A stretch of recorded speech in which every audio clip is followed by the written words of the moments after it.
Olá, então, sejam bem-vindos a mais um podcast cultural do Chalé dos Livros. Hoje, com um cara aqui que, além de ser meu amigo das antigas, um cara que eu admiro muito, e volta e meia ele diz o seguinte: o que nós temos de afinidade? Duas vezes ou três ele me disse assim. Eu digo, olha, e ele diz assim: acho que foi os livros que nos aproximou. Eu digo, foi mais coisa, Mesquita. Além disso, nós somos dois caras amantes da democracia, da liberdade, nós somos do Viva e Deixa Viver, nós temos uma cabeça que nós adoramos o conhecimento, tanto tu como eu, apesar de ser diferença de idade, apesar de diferença de ideologias, apesar de diferença de um monte de coisa que a gente tem, nós temos outras coisas que nos aproximam muito, que é a retidão, que é a índole, que são coisas que nos aproximam de querer o bem das coisas, os bens culturais, o bem das pessoas. Então sejam bem-vindos. Eu tenho hoje aqui, além de um grande convidado, um grande amigo, um cara que é um esteio para muita gente na cidade. É um esteio para conhecimento, para quem quer um bom papo. É um grande cara. Foi secretário de Cultura, um conhecedor de artes místicas, um conhecedor de várias áreas, fundador de várias coisas. Hoje, que é um dia especial, e um dia, hoje se chama, hoje oficialmente é o dia do historiador, e nós temos aqui um cara para nós conversar muito sobre história e muito sobre cultura. Muito obrigado por vocês todos estarem aí. Esse é o 11º podcast, anunciando que mês que vem nós temos podcast especial. Vou pensar em fazer 2 ou 4 vezes. 2 sobre independência do Brasil, 200 anos de Brasil, e 2 talvez encontros sobre Guerra dos Farrapos. Vamos ver se eu vou fazer tudo num, tudo 2 e dar oportunidade para o pessoal também vir aí os próximos convidados. Hoje, podcast número 1, eu agradeço muito de ter um amigo, de ter um cara, conforme eu disse aqui, que é um, pra mim, é um, assim, cara, é um cara que eu talvez com mais respeito na cidade, relacionado em cultura, tá? Respeito a todos os amigos e colegas que tiveram e passaram por aqui, mas esse cara é um cara que quando eu vinha da universidade eu procurava ele. É difícil a gente conversar sobre determinadas coisas com algumas pessoas, e muitos, às vezes, da minha idade já era um pouco difícil. E aí a gente ficava, onde é que eu vou ir? Vou lá no Mesquita bater um bom papo. E o Mesquita sempre atencioso, carinhoso, recebe todo mundo. Ciro Rios Mesquita. Primeira pergunta do podcast que eu sempre faço a todos os amigos e convidados. Quem é Ciro Rios Mesquita? Vem pra cá mais um pouquinho, Ciro. Me diz quem é Ciro Rios Mesquita por Ciro Rios Mesquita. É muito complicado me entender. Após 74 anos de existência, eu continuo buscando o meu entendimento. Uma cruza de índio, português, árabe, uma confusão na minha genética. Mas eu sou um camarada aberto, um cara amigo dos amigos, sou um pregador do amor universal. Eu acredito que os seres humanos todos somos irmãos, que a gente vem do mesmo pai, da mesma mãe, a mãe dela é mãe de nós todas. E então é fácil de saber quem é o Mesquita. Sou pai de 3 filhos, de 3 netos, e não sei porque o 3 está sempre envolvido na minha vida, só não tenho 3 mulheres ainda. Mas se a gente for olhar, eu sou uma pessoa comum como qualquer um outro, mas eu sou extremamente chegado ao livro. Talvez esse nosso gosto pela leitura é que tenha nos aproximado num passado. Tá? Pode ser. E esse passado depois se materializou com a tua ideia de criar uma livraria. E eu chamo o Chalé dos Livros de Ponto de Luz Cultural de Caçapava do Sul. Uma livraria, ela olha, é um Thomas Edison materializado em papel, porque ela transforma tudo em luz. A leitura, o conhecimento que a gente adquire através dos livros, hoje com uma mídia maluca, pesada, aí, mas não consegue derrubar o livro. Eu cheguei aqui para te visitar e Primeira coisa que eu encontro um livro que eu fazia muito tempo que eu andava procurando e não tinha encontrado. Agora chego no chalé, a primeira coisa que eu vejo, aí o Marco me mostrou, olha aqui, ó, tá aí, pá, que legal. Então prova que isso aqui é um ambiente onde a difusão de luz é muito grande, que para mim conhecimento é luz. É a luz da iluminação da ignorância. Onde tem livros, a ignorância não consegue aguentar. É uma responsabilidade imensa, né, Mesquita? A gente ter uma livraria e é sempre com um passinho pequeno e sempre no seu devido lugar, sempre querendo acertar para que a coisa dure, ande e fique mais, que se perpetue por o tempo que for necessário. Mas hoje vamos falar de ti. É um registro assim que nós temos que ter teu para o futuro. Eu sempre digo aqui a frase do nosso amigo Gilson Bozó, professor de história, que ele disse assim no primeiro podcast: Juliano, imagina tu daqui a 100 anos montado num cavalo, todo de branco, uma espada, os caras contando uma história que não tem nada a ver contigo. Que não... Então, pro futuro, isso aqui vai ficar, Mesquita. Talvez daqui a 10, 20, 30 anos a gente não vai estar aqui, tal. Tomara que a gente esteja.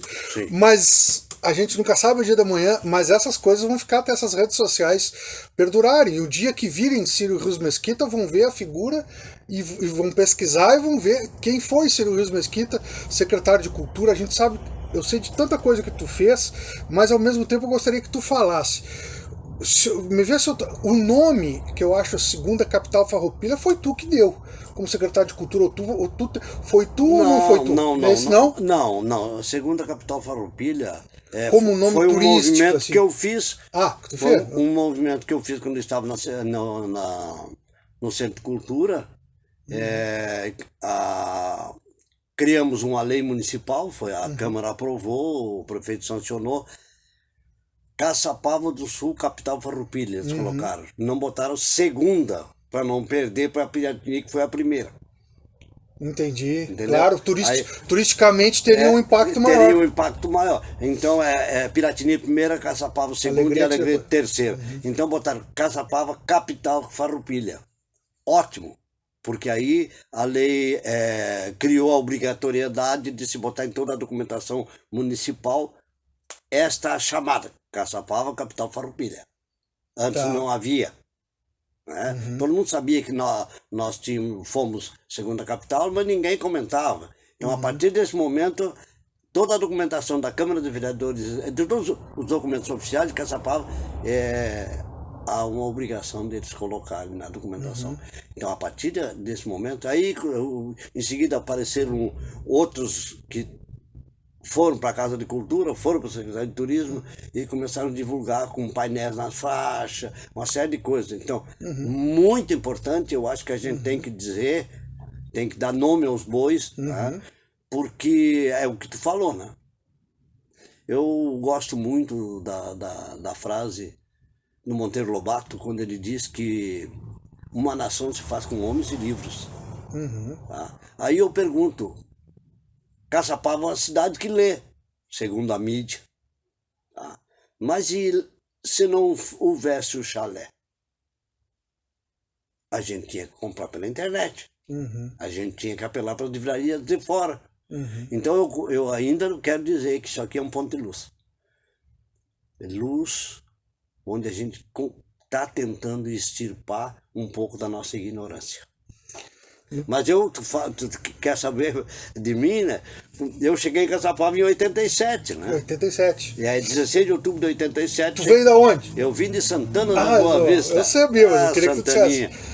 Então, eu vim de Santana e viemos pra cá. Sabe com quem é que eu falei aqui semana passada, né? Sei, fiquei muito feliz porque aquele cara é sensacional. E é de Santana lá, lá. O Elcio Borba. Elcio Borba. Elcio Borba, editor de uma revista maravilhosa, que eu acho que eu tenho quase todos os exemplares dela, que eu comecei a garimpar, algumas pessoas foram falecendo e a família me deram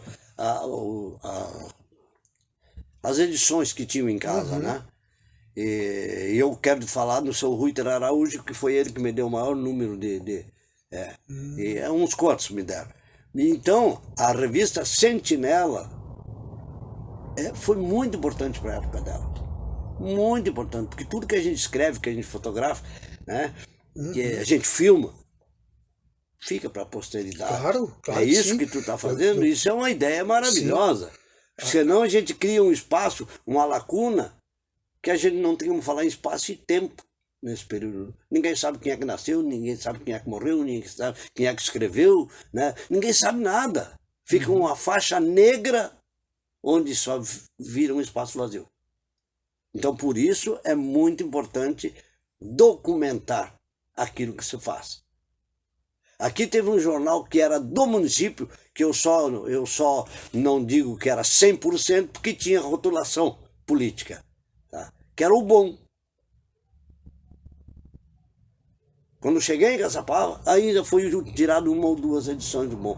Eu achava maravilhoso, era tendencioso, porque fazia parte do grupo. Sim. Tá? Mas o Bom trazia tudo que acontecia no município. Uhum. Eu me lembro muita coisa da prefeitura também. Não, pois exatamente, mas a prefeitura tinha que puxar a brasa pro assado dela. Sim. Tinha que defender o pão dela. Sim. Mas mesmo assim, mesmo eu não ser muito fechado com a ideologia deles, mesmo assim eu acho que foi importante. Claro que sim, claro. Mesmo que eu não concorde com o teu discurso, eu deixo de falar. Mas essa é a boa democracia. Essa é a boa democracia, né? Exato. Por que a gente... Poucas pessoas entendem isso, né? Que na verdade a gente... A grande problema, acho que hoje, é a questão da imposição. As pessoas querem impor, às vezes, o seu ponto de vista sem perceber que não é necessário. Não é necessário eu te convencer, não é necessário tu me convencer. É necessário nós ver no que nós temos de afinidade.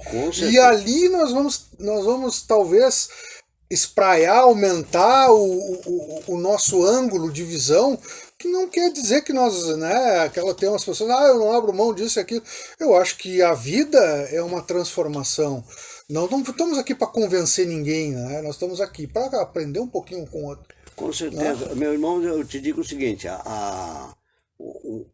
depois que eu amadureci, porque eu fui muito, muito louco quando era novo, pouca gente sabe disso, mas eu fui um cara complicado. Mas então, a juventude...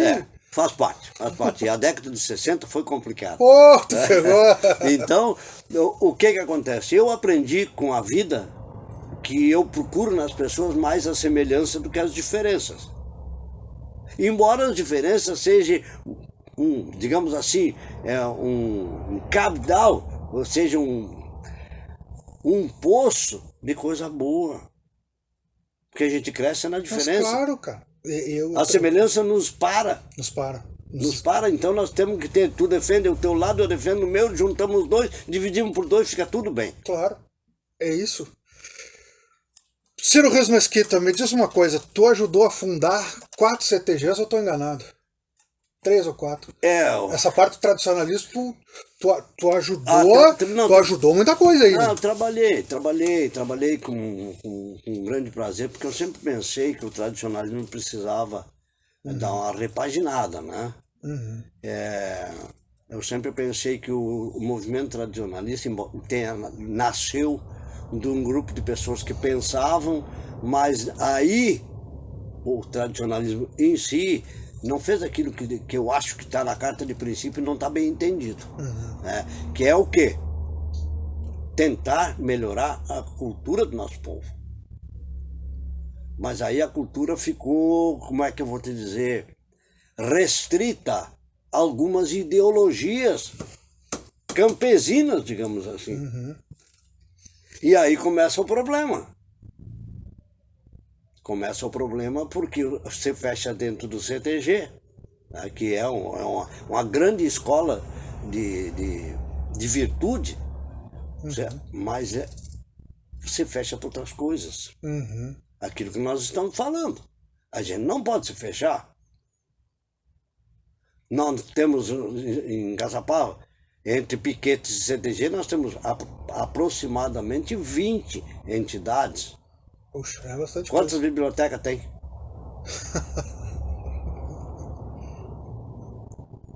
Então a gente fica preocupado por causa disso. Tu entendeu? Olha só o instrumento que o movimento tradicionalista gaúcho tem na mão. Aí ficou meia dúzia de pessoas lá dentro do MTG, tá? E essa meia dúzia de pessoas impõe, através de não dá para dizer ameaças, mas sugestões de não deixar a coisa abrir. E não pode ser assim. No momento que tu impôs limite para as coisas se limitam. Não pode ser assim. Tira do homem qualquer coisa, menos o direito dele pensar. Menos a liberdade, né? Liberdade, cara. Liberdade é uma coisa maravilhosa. Como é que eu vou pensar? Eu até posso pensar, mas meu pensamento não tem eco, porque a repressão não deixa. Entendeu? Então eu vejo o movimento tradicionalista pecando desde a sua fundação, porque meia dúzia mandava nesse universo de pessoas que fazem parte do CTG. Nós temos aproximadamente 1.800 CTG. 1.800 CTG, botando por baixo 300 pessoas, por 300 famílias em cada CTG. Olha o universo de pessoas. Vira o governo do estado. Ganha eleição para governador, para quem quiser. Sim, sim. Mas é aquela história, né? Tu sabe que eu pensei isso na época da ditadura militar? Na época da ditadura militar, vamos festejar, vamos bailar, vamos churrascar e não vamos falar de política. Houve também essa parte. E eu aqui, o que tu me diz, assim, como tu conhece essa área aí, não houve também uma perca de tentar, como tu mesmo disse, aproximar o homem do campo mesmo, o trabalhador em si? Não ficou um troço meio elitizado, meio... Mas eu te pergunto, quem é que faz a mudança na sociedade? O velho paga a conta e os novos fazem o movimento. O velho não gosta de mudar. O velho se acomoda. Eu estou falando em mim. O velho se acomoda. Para mim mudar, eu preciso da força da juventude. A juventude não pensa como eu. Eles querem inovação. Eles enxergam o mundo com uma outra perspectiva. E o velho não. O velho já não tem mais vigor físico. E quem trabalha é o novo. Mas tem que ir pela cartilha do velho. Então, esse choque de gerações, esse choque de interesse, entendeu? Isso aí nos levou a parar como estava. E hoje, os CTG, Centro de Tradições Gaúchas, estão correndo um grande risco. Perderam, eu não digo tanto aqui. Aqui, vocês, talvez, o pessoal mais ligado, assim, que tu, talvez sinta isso, mas a gente sente uma parte quase onipresente ainda. Mas a gente nota que perdeu aquela força que tinha nos anos 80, 90, era bem mais muito forte, muito, né? muito. Desfiles e coisa, existia uma força bem maior. E, claro, né, a gente tem N problemas hoje, que o problema das drogas, entrando em inúmeros grupos aí não agradáveis na cidade, que a gente sabe disso, né? E esses grupos, hoje também, junto com a participação da Igreja Católica, de igrejas, são grupos ainda que precisamos ter ali para que a coisa não equilibre o terreno, porque senão nós vamos perder muita gente para outras coisas aí que não paga a pena. Né? Eu concordo plenamente. E olha que eu tô falando aqui um cara que, né, que eu sofri algum preconceito na época do rock, por tocar rock, né, coisa e tal. Mas eu tô dizendo assim, é necessário isso, porque senão nós vamos perder gerações. E agora a coisa tá completa. Eu tava falando com meus amigos, eu tô com 48 anos, eu me reuni com meus amigos para fazer churrasco, escutar rock em DVD e tomar cerveja. Cara, meus amigos falam, cara, isso é coisa de velho, tio. Pode te ver, essa gurizada hoje ainda não come churrasco, já não bebe cerveja, porque toma uns troços lá que outras coisas. Coisa pior ainda, que não sabe nem o que é, e só com água. E quer dizer, e rock nem escuto mais, é uns troços que bom, com todo respeito, como a gente vem dizendo, cada um faz a sua coisa, mas assim, ó, o certo é um só. Mas vamos voltar a ti. Tu falou a questão do tradicionalismo. Outra coisa que eu quero te perguntar, tu é um grande conhecedor do Forte, tu é um grande conhecedor de várias coisas aí da cidade. Eu quero te perguntar, muito importante isso, o que te tornou barbeiro? como tu te tornou barbeiro e como tu teve esse círculo grande de pessoas na tua volta. Tu é um cara agradável no tratamento, tu conversa com todo mundo, tu cumprimenta todo mundo, tu é um cara extremamente sociável. Tu acha que isso te ajudou? Ou, claro, teu trabalho também, por ser um grande profissional que tu é, mas tu criou tu conseguiu, cara, entrar em vários círculos sem tu perceber. Círculo do tradicionalismo, círculo de determinados partidos políticos, tanto de centro, de esquerda, de direita. Tu tem acesso a essas pessoas. Tu é um cara que consegue andar em vários circuitos, assim. Tu tem um conhecimento místico enorme hoje também, que eu gostaria que tu falasse. Tem, Juliano, aquilo que eu te falei no início. Na busca de me entender, aí começa a história toda. Porque eu nasci num toldo de índio, a mamãe era meio sangue índio, o meu pai era do SPI, Serviço de Proteção aos Índios, que foi abocanhado pela FUNAI, Fundação Nacional do Índio, na década de 60, pós-Revolução de 64, tá? Que aí quando os Estados Unidos, amorosamente, entre parênteses, trouxe para cá um projeto chamado Aliança para o Progresso. Tu entendeu? Eu entendi. Aí eles davam para os toldos de índio, através do SPV, Serviço de Proteção aos Índios, eles davam para todas as tribos de índios óleo de soja que vinha de lá dos Estados Unidos. Eles mandavam para os toldos de índio leite em pó. Na década de 60... Não só lembro, químico. Só coisa boa. Aí, na década de 60, que eu não me lembro mais que ano foi exato, eles mandaram semente de soja para todo mundo. Tá?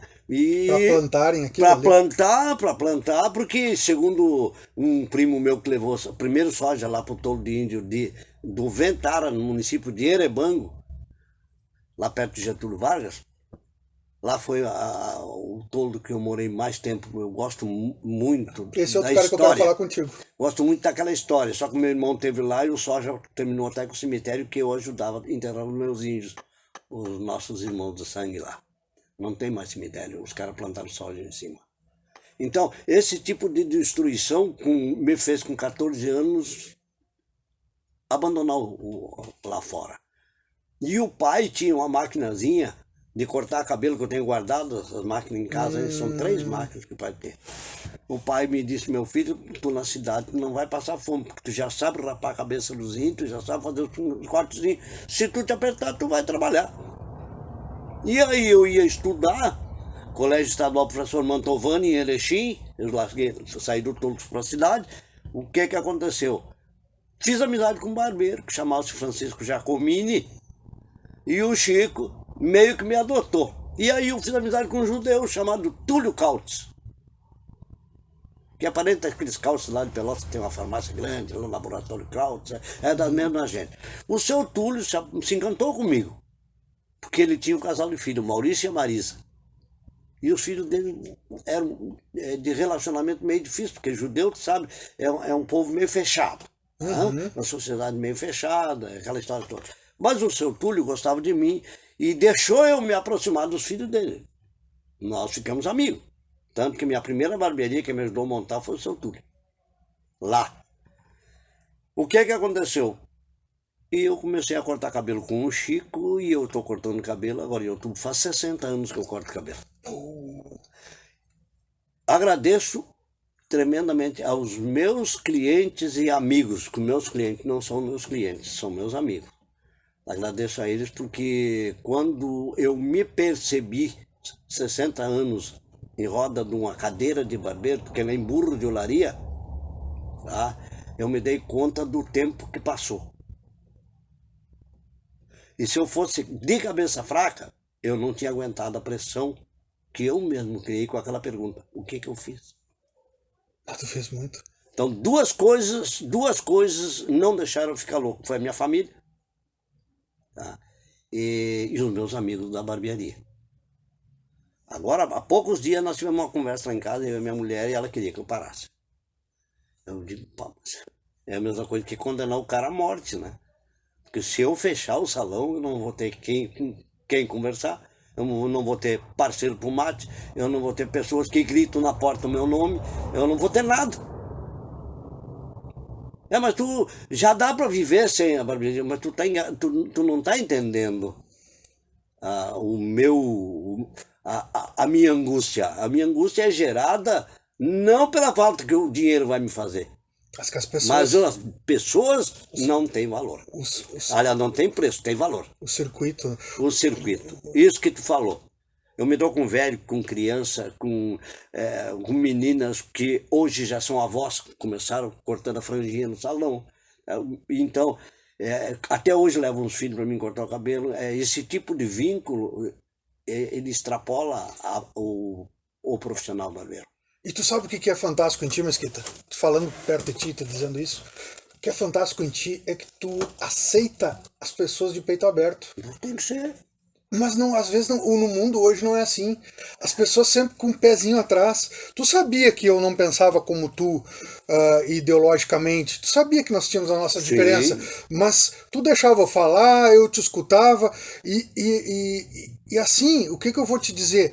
Tu não ficava com. Se tu ficava com o pé atrás, tu sabia, esse guri aí, de repente quer alguma coisa em mim, eu não sei. E tu sabe durante todos esses anos, o que eu queria usufruir de ti era o que tu tinha de conhecimento para me passar. Nossa. E o que tu tinha de diferente para me dizer. As coisas iguais, né? As coisas que o bom papo, aquele. E tu aceita de pessoas de peito aberto.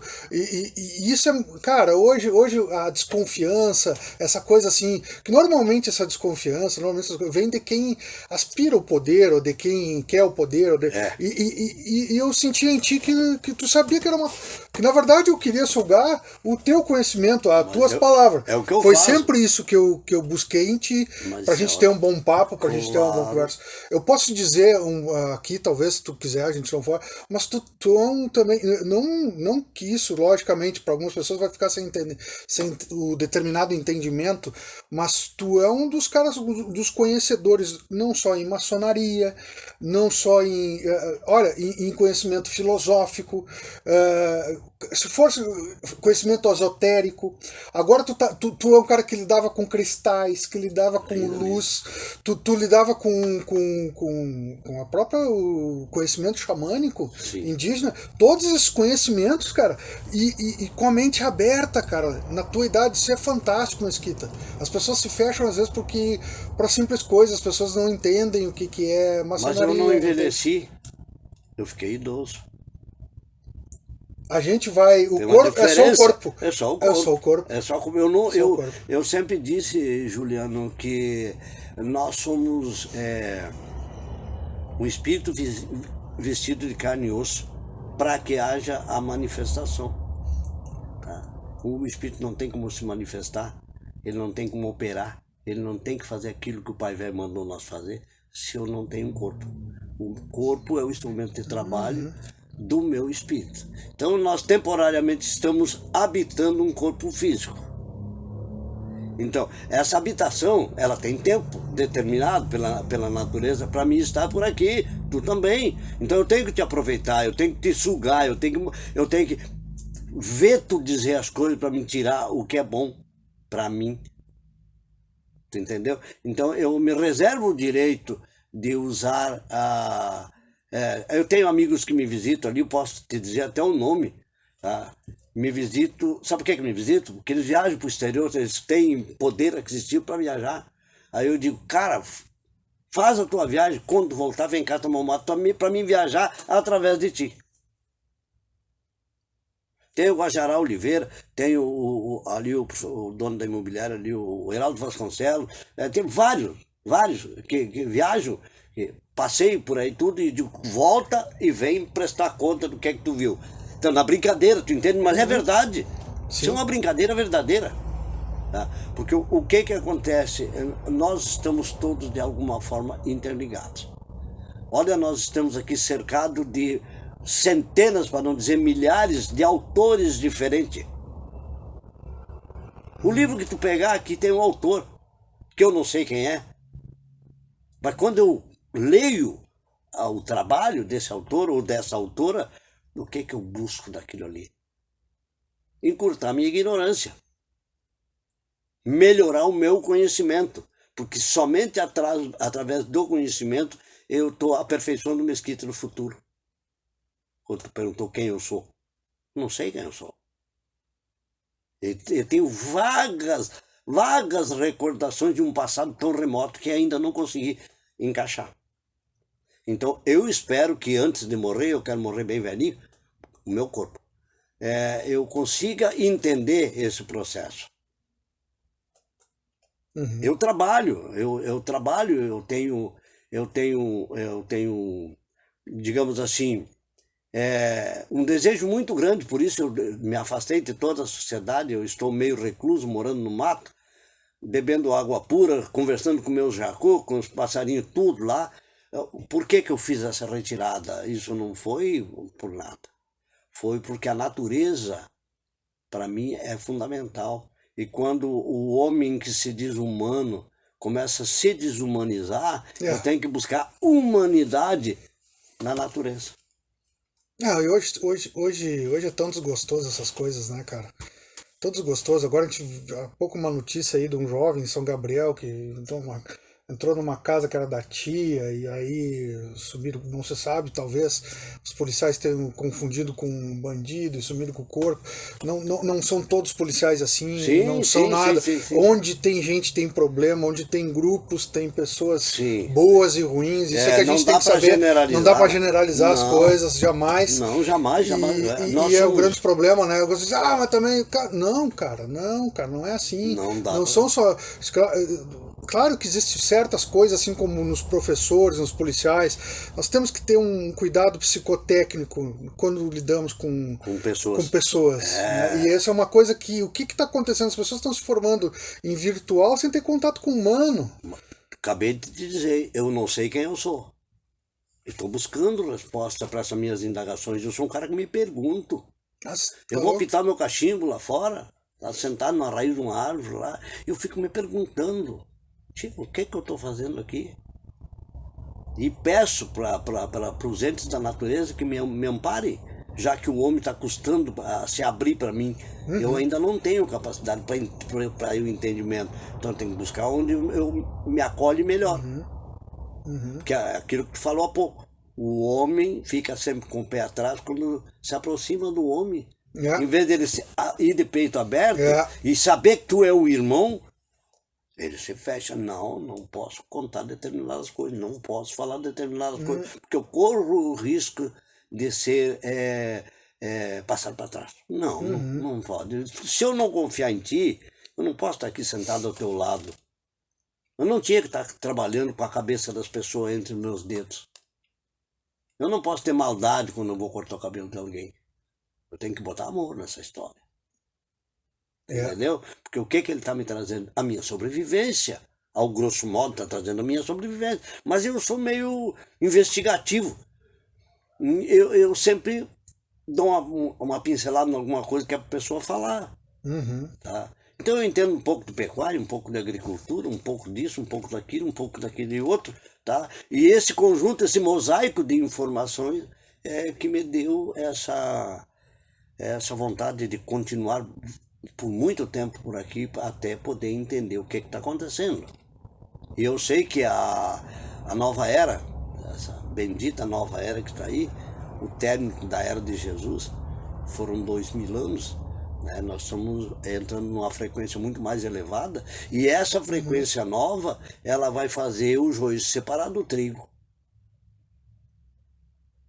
Os bons vão ficar melhor. É como um vinho, né? Vinho bom não azeda. Ele só aumenta a qualidade. É isso que eu penso da humanidade. Eu acredito que nós ainda possamos nos entender bem. Eu acredito que não haverá maldade quando eu for procurar alguém para conversar. Nem da parte do outro, nem da minha parte, que a gente vai se entender. Porque quem tem que falar não é o Mesquita de carne e osso, é o Mesquita essência. E não é o Juliano de carne e osso. É o que ele tem, um Fraga, um Torres, alguma coisa que ele tem lá no passado. Porque eu acredito na nossa descendência, que é muito antiga. Mais de 300 cruzamentos genéticos aí. Então, isso aí, Juliano, de alguma forma, através do ar que nós respiramos, da água que nós bebemos, da terra que nós estamos ancorados, através disso tudo nós precisamos buscar no outro a nossa semelhança, não tem dúvida. Eu considero 2 lugares na cidade extremamente importantes. O primeiro, que é de tradição já de muito tempo, que é o Café do Lizinho. Não tem dúvida. O Café do Lizinho, mas é uma aproximação de conversa, mas é uma aproximação mais voltada para o viés político. Mas sempre os papos políticos rolam ali. Ali sai tudo. E o Salão do Mesquita. E o Salão do Mesquita é o papo cultural. É o papo cultural. Para mim é o papo cultural. É onde que as pessoas de diferentes etnias e ideologias e religiões se encontram ali em diferentes níveis intelectuais, em diferentes níveis, entendeu? Sim. Tu consegue criar um agrupamento, e para mim são os 2 pontos importantes que acho que deveriam ter uma certa relevância bem maior. E a forma da gente, eu como historiador, repassar isso para adiante é trazer isso nesse ponto, reviver isso para que as pessoas vejam que esse ponto do Salão do Mesquita é um ponto que deveria ser cuidado de uma forma muito maior, inclusive por pesquisadores futuramente, tá? Não só também o Café do Luizinho, onde poderia ser feita diversas pesquisas de história oral, de ver onde que está a elite pensante caçapavana, ou a elite não pensante caçapavana, as pessoas que gostam de um bom papo. Tá aqui, Salão do Mesquita, tá ali o Café do Luizinho. Não é questão só de uma elite intelectual. Lógico que alguns vão ter porque a gente carrega um monte de coisa. Mas é onde que as pessoas se encontram de uma forma a não ser para conversar. Não tem outro preceito, ou cortar cabelo ou conversar. E são coisas tão... E às vezes cortar cabelo é uma desculpa para chegar. E são tão difíceis essas coisas hoje, pessoalmente, porque tudo hoje... celular, pessoalmente, vou no Mesquita. Amanhã eu digo, já vai, vou no Mesquita. Mas é bom, a gente se sente muito bem, Juliano, porque eu acredito que o universo é feito de ação e reação, ele é feito de magnetismo, ele é feito de frequência vibratória, ele é feito dessas coisas que a gente às vezes não consegue enxergar, né? Consegue sentir, não consegue enxergar. Então, o que acontece? Eu jogo pro universo o que eu tenho de melhor. Eu não posso esperar nada ruim. Entendeu? Então quando alguém aparece lá, o senhor é que eu sou Mesquita? Digo, eu sou Mesquita. O senhor é decente, tá? Não quero saber se o cara quer cortar cabelo. Sim. Tá? Então, chega lá para pedir uma informação. Às vezes eu pego o cara pela mão, levo onde ele tem que ir, dou a informação que precisa. Às vezes eu sirvo de guia turístico, porque eu conheci muito bem Caçapava até uns anos atrás. Depois aí parei de fazer minhas jornadas de pesquisador por aí. Aprendi muito com Caçapava e tem muita coisa para ser desenterrada em Caçapava.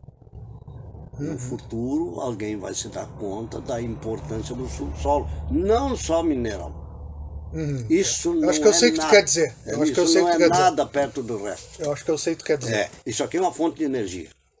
Acho que eu sei o que tu fonte quer de dizer. energia, é uma energia transcendental, é muito mais do que...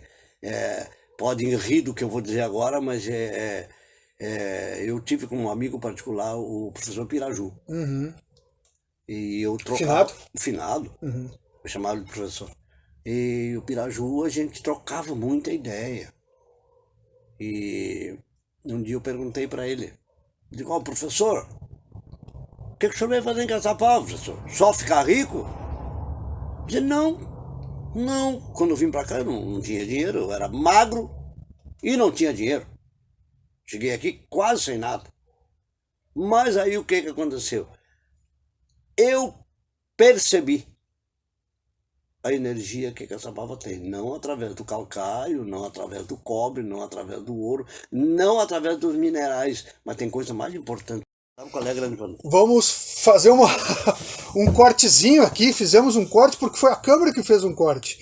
Então, pela primeira vez eu estou utilizando a câmera traseira do celular, porque ela tem uma câmera melhor do que a... E aí eu estou utilizando um espelho pro lado de lá, e sendo bem sincero, em tudo que a gente faz na vida, dizendo para vocês que isso é um experimento e com o Mesquita para nós ter uma qualidade de som melhor, com a câmera traseira que eu tenho no celular e também da imagem. E vamos então, nós fizemos ali um videozinho de 39 minutos, vamos fazer esse aqui para emendar. Vou partir por umas outras perguntas adiante com o Mesquita. Não sei se de repente ele cortou, o vídeo cortou ali, não sei aonde, se a gente falando ou não. Mas vamos unir agora aqui essa segunda parte para que fique, vocês saibam que houve um corte, não foi eu que fiz, foi a câmera que fez. Talvez por esse requisito de a câmera traseira ser melhor que a câmera dianteira do celular. Então, assim, Mesquita, como que tu vê Caçapava no futuro?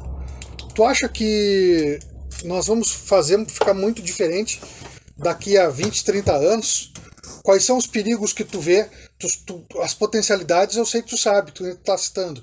A questão tu falou, não sei se o pessoal pegou, a questão do minério, de tantas coisas boas que a gente tem na energia caçapavana. Eu só preciso falar no último elemento de valor inestimável de Caçapava, que é o povo de Caçapava. Ah, eu disse isso.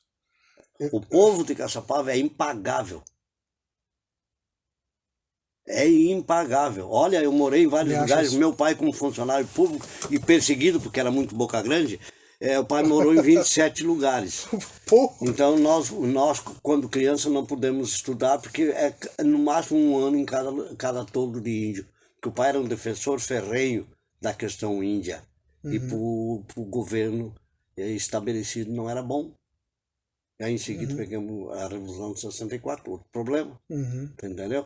Então, eu rodei muito, eu tive experiência, bastante experiência. Eu morei porque os toldos de índio eles foram sendo cercados pelas imigrações, pelos italianos, pelos poloneses, pelos árabes, por todo mundo. Então eles iam comprando terra e ficava o toldo de índio ilhado no meio de colonização lá de fora. Tá? Então eu posso te falar de cadeira, fazendo comparações, isso aqui é bom demais.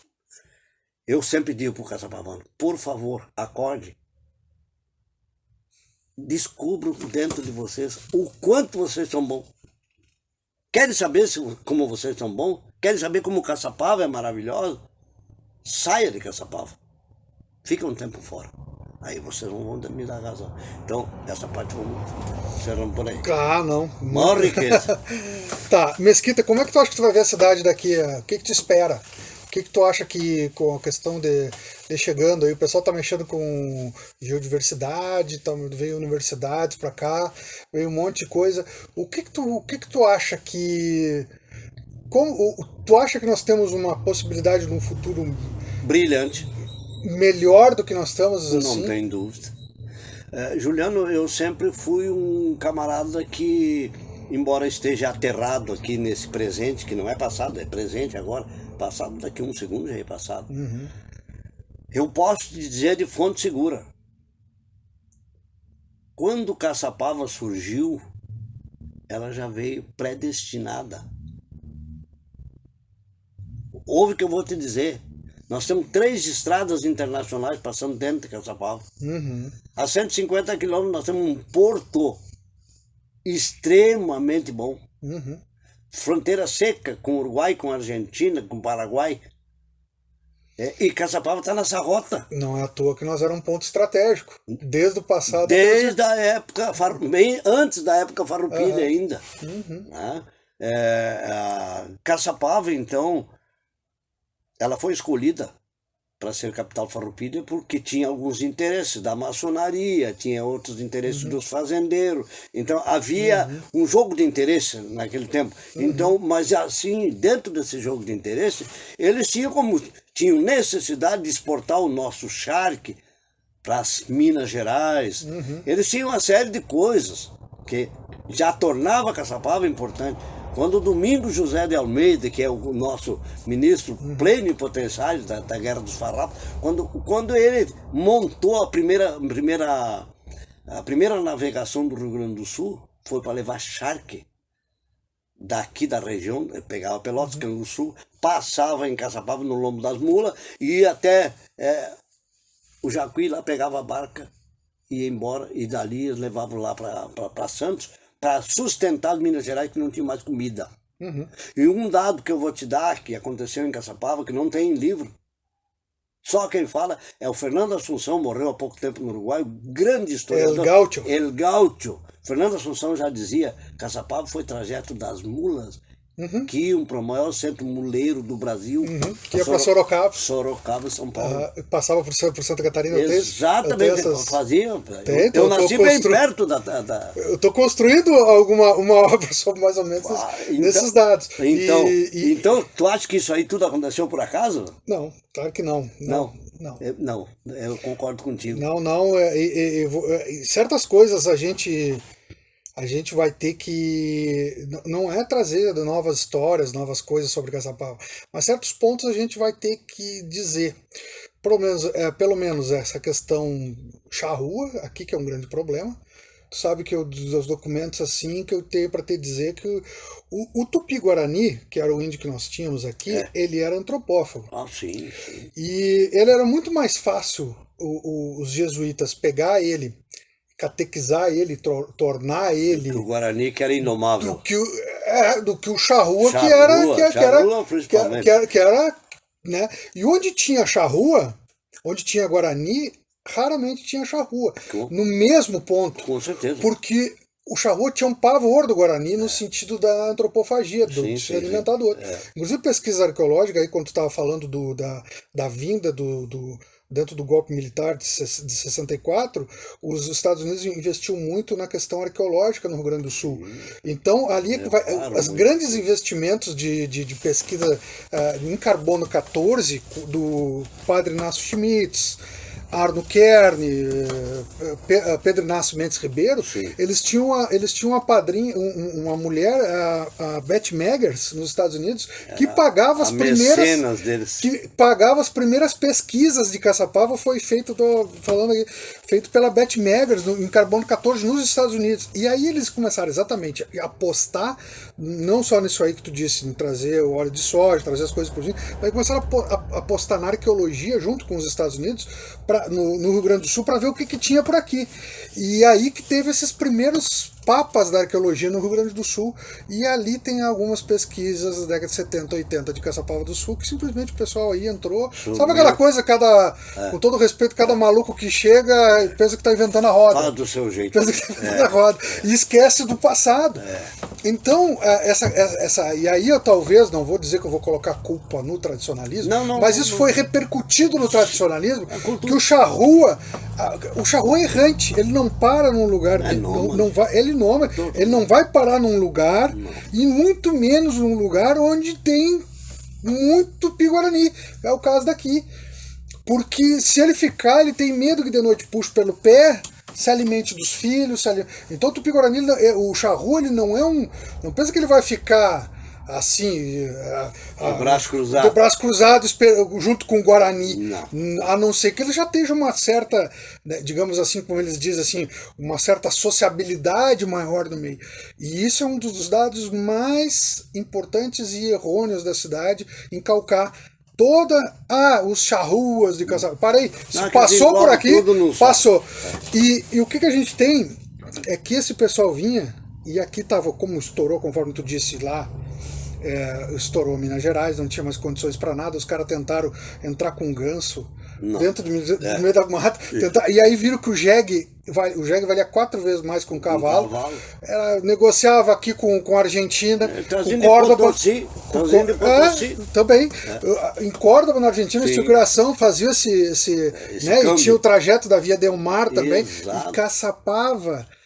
O que os caras deixavam os índios aqui para captar o gado que está aqui, o gado chimarrão, que é aquele que não tem dono, né? Para quem não sabe o que é chimarrão, falando aqui, né? Então podia ser cavalo chimarrão também, receber esse nome, cachorro chimarrão, chimarrão é aquele que não tem dono. Então eles arrebanhavam os cavalos, né? E moares também que tinha da Argentina, poderia ter vindo, alguma leva, e o gado para tocar Sorocaba e fazer dinheiro, porque isso aqui tava de graça aqui.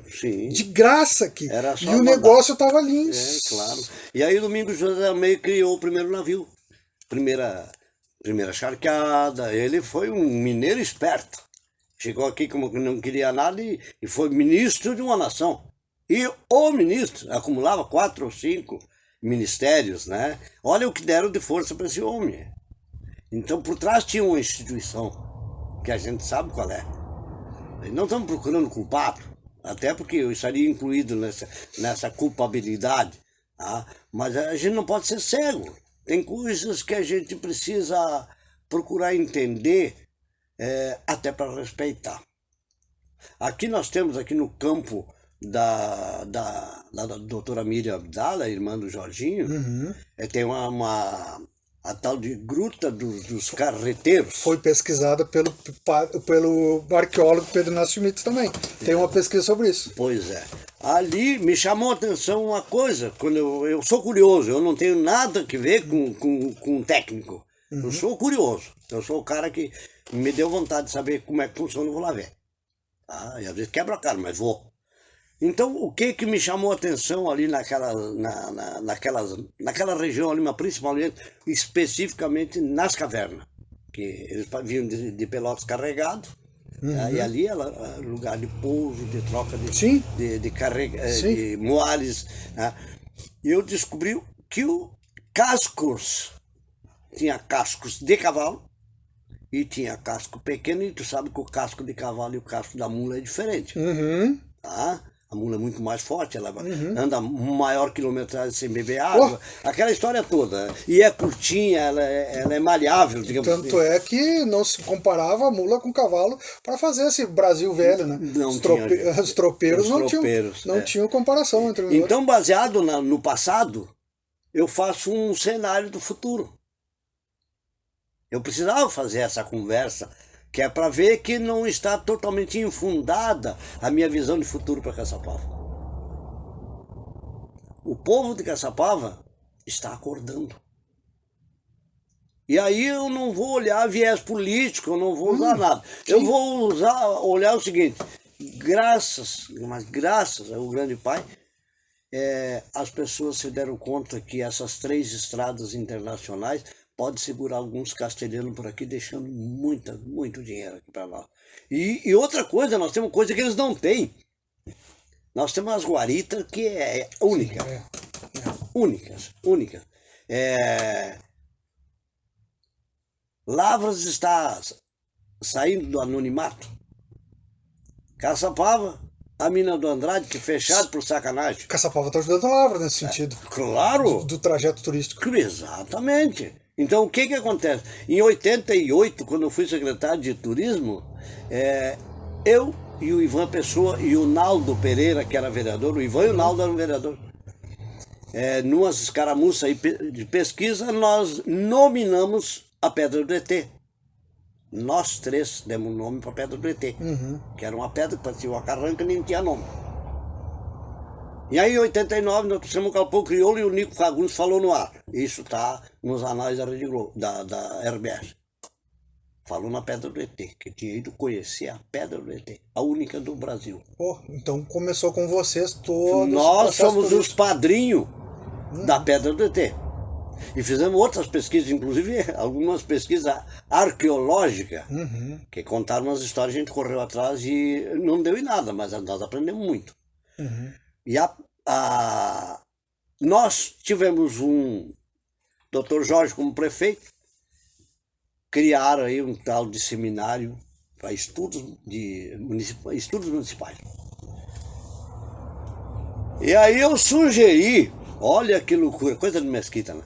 Eu sugeri, né, na minha parte de falar, cada secretaria tinha, e como na minha secretaria era um absurdo, não tinha verba, nem ninguém, era eu e a Beth, que era minha secretária, e o Magrão, que às vezes aparecia. O que aconteceu? Eu sugeri que fosse criado, 89 isso, fosse criado na região da Pedra do Segredo, um campo para receber disco voador. Não precisa dizer que me chamaram de louco, que é o Ivan. Então explorando isso muito hoje. Não, mas para aí. O Ivan tá vivo. O Ivan tá vivo. E o Ivan se levantou e botou a boca no pessoal. Mas você não respeita o Mesquita. O Mesquita tá olhando o futuro. Visionário. Ele está olhando o futuro, deixa o homem expor o resultado, me caçaram a palavra. Não me deixaram falar. Aí, depois, mais tarde, um secretário de turismo encheu as estradas de Caçapava, cidade do ET, Caçapava, não sei o que tem. Tá? Tudo bem, ótimo o que está fazendo, ótimo que foi feito. Mas se naquela época a gente já tivesse feito alguma coisa, possivelmente eles não tivessem em Varginha. Uhum. Você tá entendendo? Claro que sim. Que isso aqui... Poderia ser o foco da... Aqui podia ser o portal de chegada dos caras. Do ufologia, é claro. Sim. Tu entendeu? E a parte turística é agradecer. Mas, isso. meu Deus, é o que eu sempre disse, vamos explorar nosso potencial. Nossa terceira capital farroupilha, com 1.000 e tantos CTG aí ligado a esse movimento, eu consegui fazer uma reunião das 3 capitais farroupilha e me torpedearam.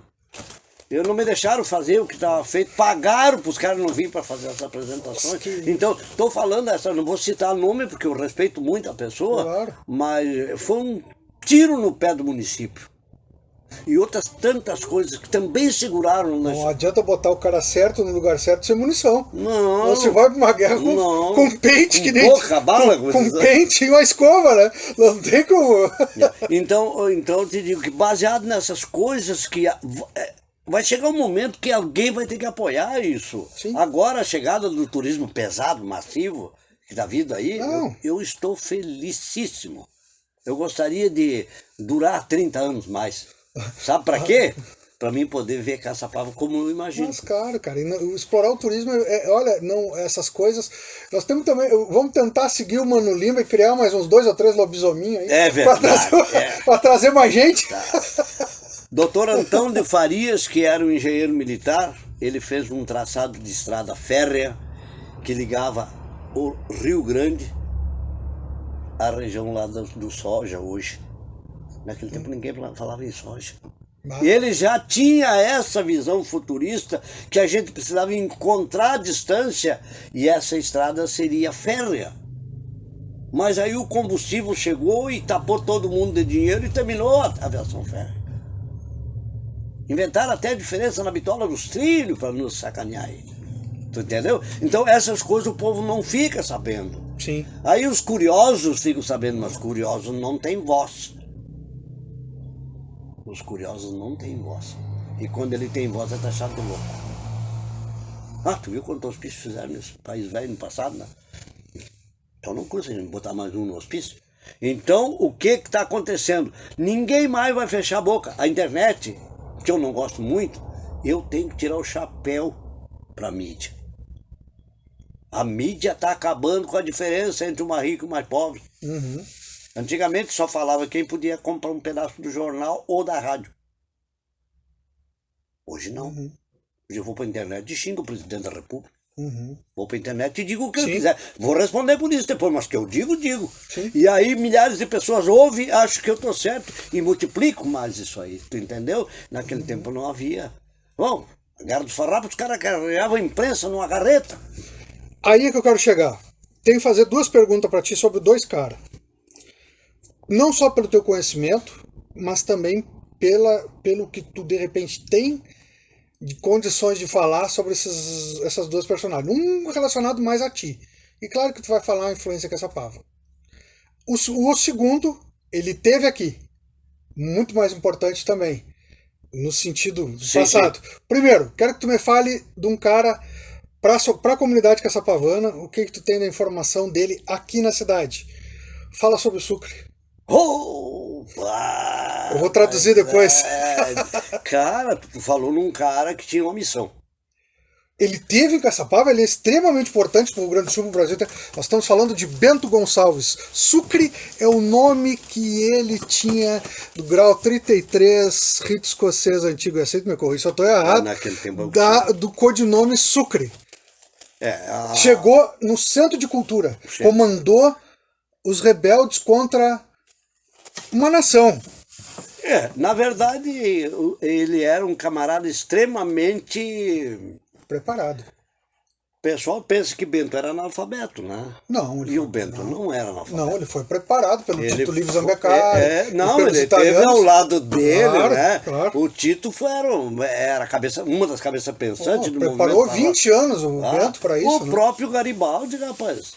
O próprio Garibaldi, que se alguém pensa que Giuseppe Garibaldi era um cara burro, não era. Nem tá louco. Ele veio de lá, ele fez parte do maior movimento que teve na Itália, inclusive depois mais tarde, ele foi o general, depois o filho dele foi general. E o que agregou de Carcamano, que eram os italianos da carbonara italiana, da sociedade secreta dentro do Rio Grande do Sul. Claro que eram mercenários, mas quanta gente o Garibaldi Mas estavam a serviço de uma causa. É. Aí eles já não eram mais mercenários. Tá certo que, eles eram... que faziam espólio, né? Sim, das sim, coisas. não, isso aí não tenha dúvida. Até hoje, Mas se houver revolução, vai dar isso. Vai dar nisso, claro. Mas eram caras que compraram um negócio, né? O Bento Gonçalves, cara, tem um cara lá de Santa Vitória do Palmar, um historiador, eu não me lembro o nome dele. Esse cara escreveu Anita Garibaldi. Uhum. Eu tinha o livro e dei. Eu emprestei, o cara não me devolvia, peguei e dei. Então ele foi à Itália e ele morou na Itália para escrever a verdade sobre a Anita depois que o Garibaldi levou ela lá para a Itália. Uhum. A Anita morreu, foi sepultada num cemitério, era uma várzea, e deu uma enchente e tirou o corpo da Anita do túmulo e jogou na relva. E segundo ele, que ele tinha comprovação disso, o homem morou na Itália só para isso. Ficou muito tempo lá na Itália, ele e a esposa dele. A Anita foi comida pelos cachorros. Tá? E isso foi o fim do Garibaldi. Foi o fim do Garibaldi porque, olha, era a paixão, era o amor da vida dele, a Anita, tanto que ela seguiu ele, saiu de Laguna. Sim. E foi-se embora, teve filho, aí pelo Abandonou Ceival, o sapateiro e foi carretas. O filho do Garibaldi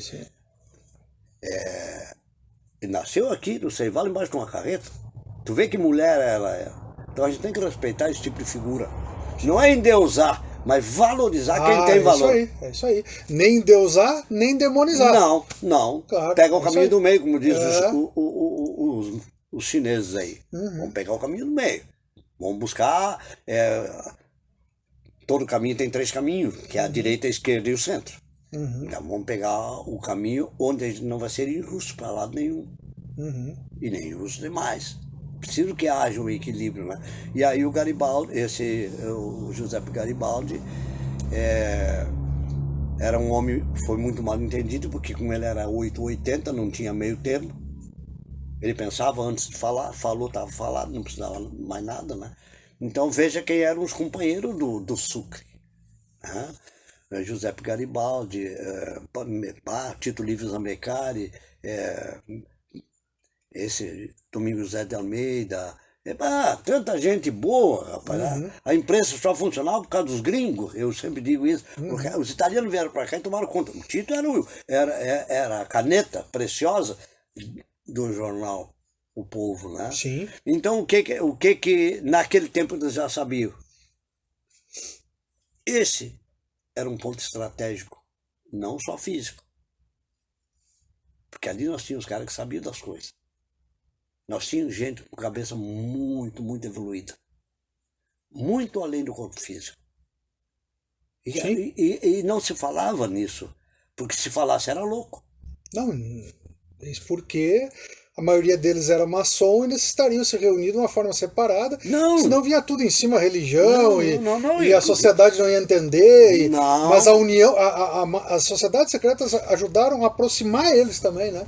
O Brasil, de modo geral, passou pela, digamos assim, pela caneta das lojas maçônicas, se é que a gente pode falar, né? Sim. Então, por que isso?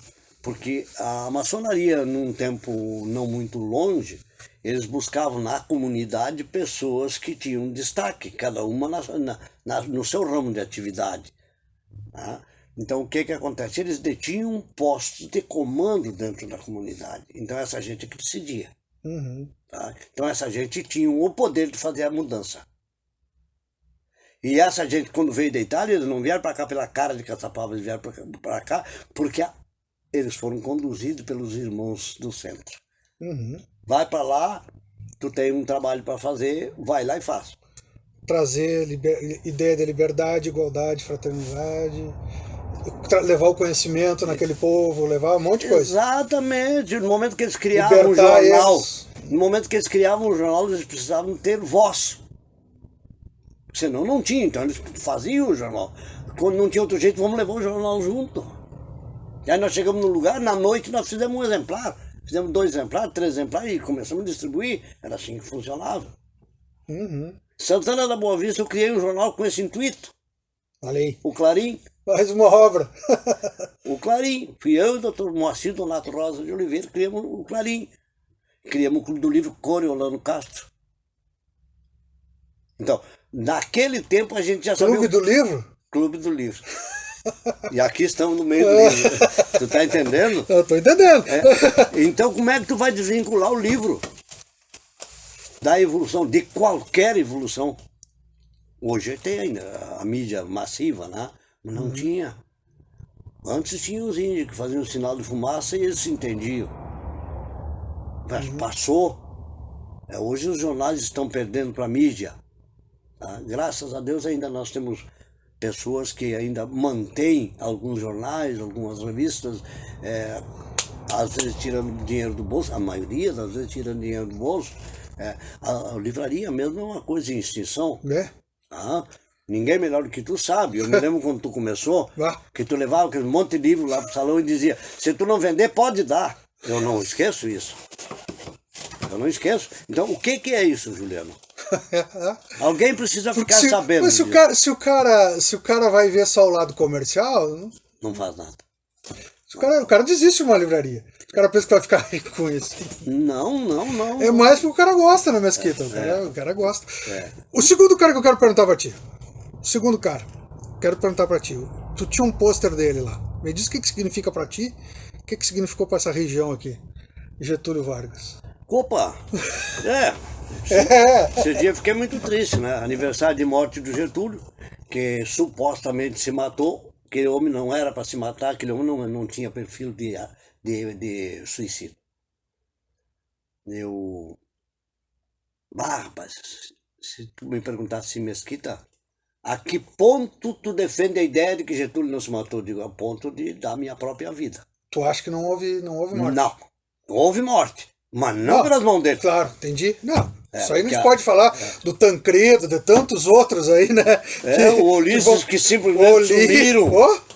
Teoriza Vasque. Sim, aquele outro do helicóptero lá, o Eduardo...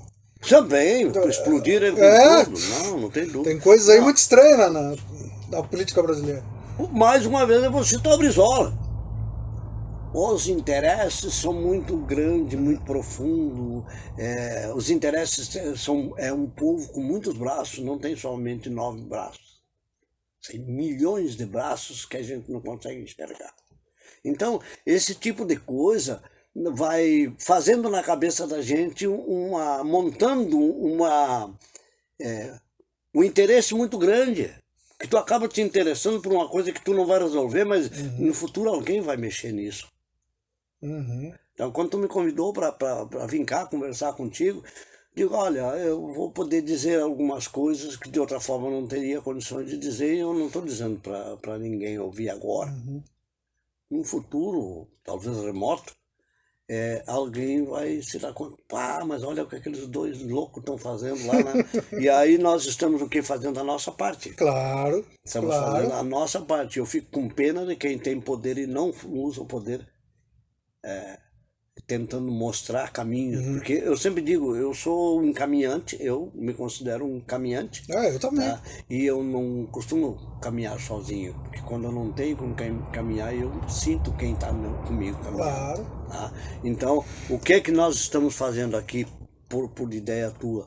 Nós estamos deixando para a posteridade um documentário que as pessoas vão se perguntar por que isso só foi acontecer em 2022. Como é que era a sociedade? E aí tu vem e me pergunta, e o futuro de Caçapava? Eu gostaria de ter a capacidade do Da Vinci para poder botar no papel. Mas tu tem o conhecimento do passado, o do presente, e é mais fácil perguntar para ti, que teve a noção do conhecimento do passado da sociedade e do presente, e tem um esteio no cérebro sobre as coisas que tu viveu e que tu sabe como é. Me diga a pergunta teria que ser para ti. Teria que ser para ti. Então é isso que eu queria. Eu acho que tu respondendo essa pergunta vai ser, conforme tu disse, extremamente importante para o futuro. E eu vou torcer que tu volte. Seja, já está convidado para lá adiante voltar aqui de novo. Não tem dúvida, não tem dúvida. Qual foi a pergunta mesmo? Que eu já não me lembro. O futuro da nossa cidade. O futuro da nossa cidade, ela... Ainda temos. Vamos ter que ser sincero na pergunta. Talvez agora tu entenda. Tu acha? Tu vai entender, não. Tu entender, tu Sim. entende. Tu vai pegar o que eu quero dizer. Existe muito interesseiros, né? Não, mas tu sabe que... Mas existe muita gente boa. Não!